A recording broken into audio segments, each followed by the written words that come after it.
sebelum kita lanjut, diksi ngerum itu banyak sekali kita temukan pada saat perjalanan ya. Iya. Ada room sendiri kalau kita temukan di wilayah sekitar Sulawesi itu mereka menyebutnya atau masyarakat sana menyebutnya room, kemudian di Jawa ngerum. Nah, apa ngerum atau rum ini? Negeri mana? Iya, jadi diksi ngerum ini memang sebenarnya gini. Diksi ngerum ini juga sebenarnya baru muncul di era Islam sih sebenarnya. Ya, jadi sebelumnya mungkin terutama di era Mataram ya, Mataram Islam ya. Jadi diksi ngerum itu untuk menyatakan satu wilayah negeri yang mereka ini letaknya ya di Romawi Timur ya, Romawi ya. Walaupun dan rum ini sebenarnya juga muncul jadi ini menarik. Di Sumatera juga muncul ya. Jadi rum itu kan selalu raja-raja Melayu itu sultan-sultan Melayu ya, bukan hanya raja. Sultan Melayu itu mereka mengatakan kami ini masih keturunan Iskandar Zulkarnain. Ya, Iskandar Zulkarnain itu punya tiga orang anak. Ya, yang pertama menjadi raja Rum, ya, yang kedua menjadi raja Cina, Kaisar Tiongkok. Jadi raja bagian barat, raja bagian timur, dan satu lagi itu adalah keturunannya sampai ke sultan-sultan Melayu.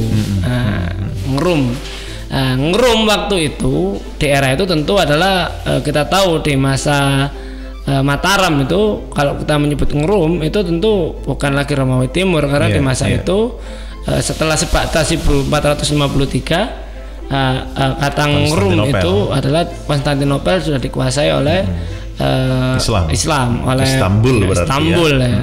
Jadi oleh Kesultanan Utsmani dan waktu itu Kesultanan Utsmani kebetulan sudah mendapatkan mandat sebagai kekhalifahan di masa Salim I. Maka ngerum ini ya jelas ya kekhalifahan karena memang kiblatnya kaum muslimin, iqamatuddinnya kaum muslimin itu hanya jelas khalifan dan itu jelas. Dan selama ini yang kita tahu ya Turkinya yang sering dibahas adalah Turkinya Konstantinopel, bagaimana dia ditaklukkan kemudian jadi Istanbul. Nah, ternyata yang terjadi di sana berhubungan dengan apa yang terjadi di Nusantara. Dan ini yang paling dekat dengan kita saat ini ya. Nah kemudian kalau kita bicara tadi soal siapa itu Syekh Syamsuddin yang kemudian kita ketahui beliau adalah guru dari Raja Jayabaya. Nah, kita kenal loh Pak Fajar dengan istilah ramalan Jayabaya, dan itu akan terjadi bertahun-tahun setelah Raja Jayabaya ini meramalkan. Nah, saya jadi bertanya-tanya nih. Jadi kalau Islam itu mengajarkan tentang peradaban begitu ya, mengajarkan manusia bagaimana mereka hidup mulai dari A sampai Z-nya katakanlah begitu. Kemudian Raja Jayabaya meramalkan beberapa hal. Nah, ini boleh nggak sih seandainya kita mengira-ngira ini ramalan atau hasil pembelajaran atau hasil ilmu yang didapatkan dari gurunya? Analisis politik ya. Iya, analisa dari belajarnya itu. Di Jawa itu ada dua nama yang terkenal dengan ramalannya. Yang pertama Jayabaya, yang kedua Raden Ngabei Ranggawarsita. Dan saya menduga memang ini apa namanya analisis politik. Mungkin tinggal bagaimana nanti kita membuka itu ya, membuka teks itu ya, Jongko Jayabaya itu kan. Bagaimana kita membuka apa namanya, karena ini ramalan kan sifatnya sangat khas ya. Khas itu ya karena memang menggunakan apa gaya budaya Jawa. Dan ini saya kira memang bisa jadi menganalisis politik ya. Ya hampir sama lah dengan kalau di dunia Islam kan kita mengenal peta Piri Rais. Peta Piri Rais itu kan unik ya. Jadi satu-satunya peta di dunia yang dibuat ya tahun 1400-1500-an ya, 1500-an. Satu-satunya peta di dunia yang sangat presisi sekali. Bahkan Piri Rais itu menggambar apa di petanya itu menggambarkan benua Antartika yang waktu itu belum dijelajahi oleh manusia. Apakah Piri Rais itu punya ilmu gaib dibantu jin dan sebagainya? Kan ya nggak gitu kan. Itu jadi memang analisis dan memang kecerdasan. Nah, saya menduga itu ya ada analisis gitu. Dan sekarang juga kita mengenal mungkin beberapa tahun terakhir ini sudah banyak orang yang reveal sulap ya. Jadi rahasia-rahasia sulap, rahasia-rahasia magic itu diungkap. Nah ternyata ya dengan trik-trik dan juga skill-skill yang sederhana. Oh ya silakan diminum kopinya. Ya. Biar nggak ngantuk. Ya biar nggak ngantuk. Nah ini taping ini kita lakukan selepas buka puasa ya. Iya. Oh iya. Mohon maaf. Jadi sudah tersaji banyak minuman di sini. Ini bukan jam buka puasa lagi nih. Ini menjelang sahur sebenarnya. Menjelang sahur. Buka rahasia. Ya. Okay. Ada perkataan atau quotes ya kutipan begitu yang mengatakan bahwasanya magic is unrevealed science gitu. Jadi sulap itu orang mengatakan sebuah keajaiban, magic itu adalah sains yang belum terungkap rahasianya. Nah, kemudian kalau kita kenal mulai kita kecil dulu mendengar namanya Joyoboyo, kemudian Ronggo Warsito, kita mengenalnya dengan bahasa bukan magic tapi ramalan begitu. Nah tentu saja beda halnya dengan ramalan-ramalan yang tanpa data begitu ya. Nah maka kita harus buka kitabnya dulu supaya kita tahu datanya seperti apa. Nah kalau Pak Fajar sendiri menduga sejauh apa sih sebenarnya pengaruh Islam di Jawa sampai kemudian Raja Joyoboyo bisa melakukan ramalan semacam itu? Saya kira pengaruhnya cukup dalam, karena kita tahu tadi ya. Jadi Islam itu sudah lama menjejak Jawa, ya terutama Jawa ya. Jadi ini Jawa itu kan, ini saya pakai teorinya Lombard itu ya. Jadi Jawa itu kan ada dua kan, ada sebelah barat itu adalah Pasundan ya. Ini mohon maaf. Tapi kita fokusnya di Jawa yang itu etnis Jawa. Nanti kita akan bahas sendiri di Tatar Sunda seperti apa. Di Tatar Sunda ada episodenya sendiri nanti. Ya, dan Jawa ini memang satu ya tadi sifat. Jadi memang Islam itu sudah dikenal lama, itu satu.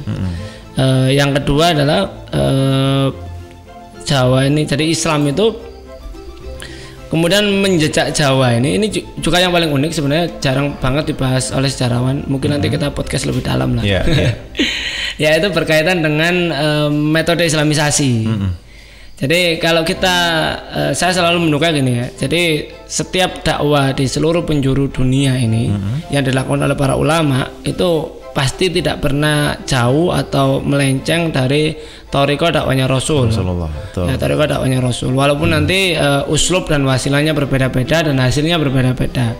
Nah, khusus untuk Nusantara ini kan full dakwah. Jadi tidak ada jihad. Dan bahkan di beberapa kitab, saya salah sebentar di beberapa kitab dikatakan bahwasanya Nusantara ini bukan tanah yang ditaklukkan dengan peperangan. Nah, sama halnya tanah atau semenanjung Arabia yang tidak ditaklukkan juga dengan peperangan. Dan memang karakter masyarakatnya kurang lebih mirip dengan orang Arab. Kurang lebih mirip dengan orang Arab. Jadi nggak bebal gitu ya, nggak bebal seperti orang-orang yang ditaklukkan. Enggak.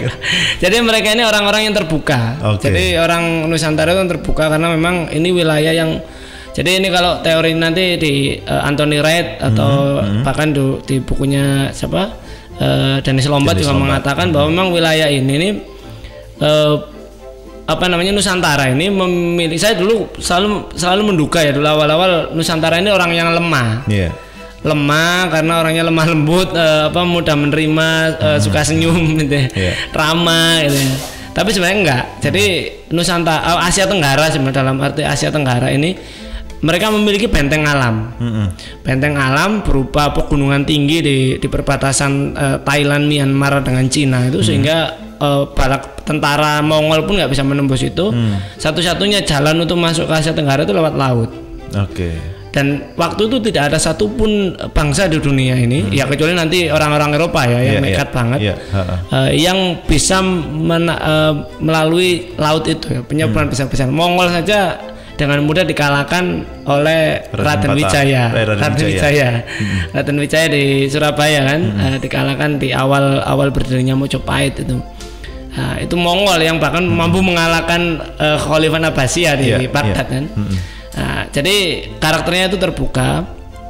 Yang tadi itu ya, Islam itu sudah dikenal lama, terus kemudian karakter yang terbuka seperti itu. Nah, Jawa ini punya keistimewaan. Nusantara yang lain itu sifatnya adalah apa namanya dari atas ke bawah. Jadi yang masuk Islam itu rajanya, raja atau kepala suku ya. Jadi memang di Nusantara ini ya memang tiap pulau itu atau bahkan tiap wilayah itu ada kerajaan-kerajaan kecil sebenarnya. Yang mungkin yang hanya di apa kalau di buku sejarah kan hanya Sriwijaya dan Mojopahit yang paling padahal itu banyak banget itu. Nah, itu jadi rajanya masuk Islam, otomatis rakyatnya masuk Islam. Ya. Beda dengan di Jawa. Jawa Tengah dan Timur ya. Jadi itu sifatnya dari bawah ke atas. Jadi rakyatnya diislamkan terlebih dahulu sampai kemudian pada akhirnya terjadi semacam apa namanya, kalau dikatakan revolusi politik terlalu kasar ya. Jadi terjadi perubahan politik di mana elit-elit politik di Jawa waktu itu, di Mojopahit waktu itu pada akhirnya memilih Islam. Ya, memilih Islam. Mungkin awalnya mungkin hanya para pegawai, hanya keluarga raja, terus kemudian hanya adipati. Ya, sampai endingnya nanti ketika Brawijaya keempat ya, Brawikertabumi. Brawikertabumi itu Brawijaya keempat kalau tidak salah, kalau nggak 4 5 ya, saya agak lupa itu. Ya, itu di apa namanya, dikudeta oleh Gerindra Wardana. Ya, Gerindra Wardana ya, itu Brawijaya kelima. Brawijaya kelima berarti keempat ya. Brawijaya keempat pada akhirnya kemudian rakyat dan Nayoko itu pegawai Mojopahit dan kemudian para adipati itu akhirnya mengalihkan kepemimpinannya itu ke satu-satunya putra. Sebenarnya Brawijaya V itu punya banyak putra, ini putra sulungnya yaitu Raden Patah ya, Senopati Jimbun itu sebenarnya nama ininya Fatah memang. Ya, Senopati Jimbun, penyebutan orang Cina itu juga mencinakan semuanya. Ya kadang-kadang itu agak gatel kalau dengar. Sebenarnya nama aslinya Fatah.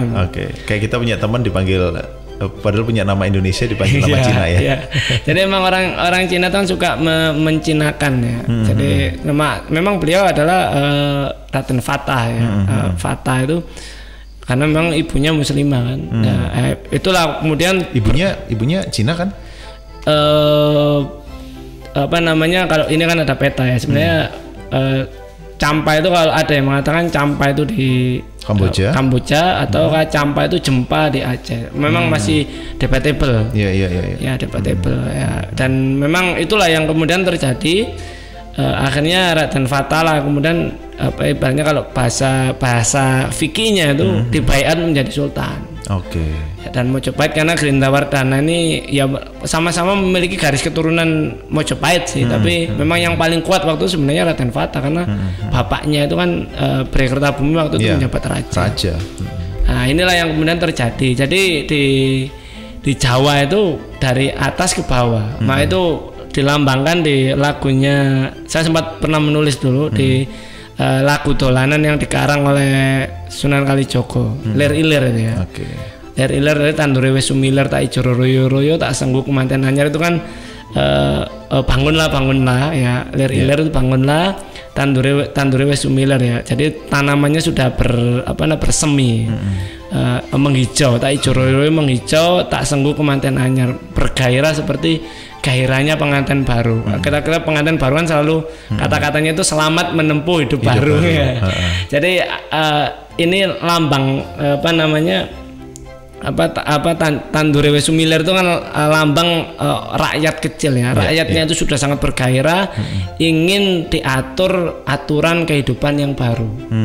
Ya, sampai kemudian di bait berikutnya kan ada kata sebenarnya caangon penekno blembeng kuwe. Nah, caangon itu kan lambang pemimpin ya. Pemimpin itu kan ada hadisnya Rasulullah. Jadi pemimpin itu adalah penggembala. Caangon penekno blembeng kuwe, disuruh mengambil buah blembeng. Blembeng itu kan bentuknya segi 5. Itu lambang rukun Islam.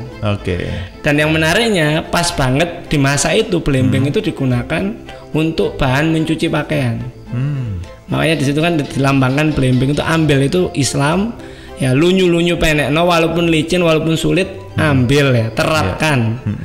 Kanggo basuh dodot ira basuh itu kanggo mencuci dodot.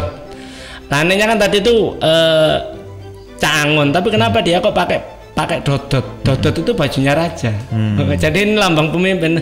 Wahai pemimpin Majapahit, itu loh rakyatnya sudah ingin diterapkan syariat Islam. Rakyatnya sudah Islam semua. Maka ambilkan, terapkan itu syariat Islam sesulit apapun. Ya. Karena itu akan membersihkan kekuasaanmu. Ya. Dodot itu kan dakwah kan, dodot tiro. Dodot tiro kumiter bedami. Jadi kekuasaanmu itu sudah compang-camping, nggak dapat kepercayaan rakyat. Ya, maka terapkan Islam. Kanggo sebo mengko sore. Sebo itu menghadap raja, walaupun dikatakan sebo itu ya nanti kalau engkau meninggal ya menghadap yang maha kuasa. Ada pertanggungjawaban. Kanggo sebo mengko sore. Sore itu kan masa itu mumpung jembar kalangane, mumpung padang rembulan, jadi mumpung suasananya pas semua. Rakyat mendukung, ada ulama yang mendampingi mereka.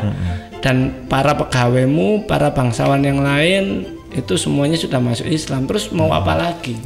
Suasananya pas gitu loh. Ya itu kan kayak seruan dakwah gitu ya. Jadi suasana pas, terus mau apa lagi? Nah itu kayak dulu mungkin dakwahnya Rasulullah di Madinah kan. Ya cuma ini pakai uslub dan wasilah ala Jawa gitu. Dan yang mau saya tanyakan juga nanti, nah kita kan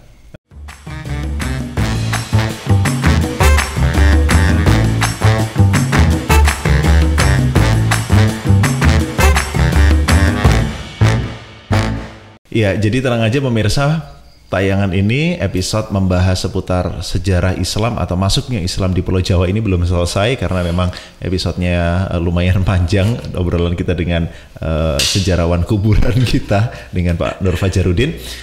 Jadi simak di episode-episode berikutnya dan jangan lupa like video ini, subscribe agar Anda mendapatkan notifikasi dari JKDN Production Channel dan juga share agar manfaatnya bisa dirasakan oleh lebih banyak orang lagi. Jangan lupa juga buat Anda yang kesulitan mengakses JKDN Production Channel, silakan Anda klik setting di YouTube dan ganti lokasi negara Anda supaya Anda bisa menikmati tayangan-tayangan di JKDN Production Channel dengan lebih baik lagi. Saya Ahmad Adiasta, pamit undur diri. Assalamualaikum warahmatullahi wabarakatuh.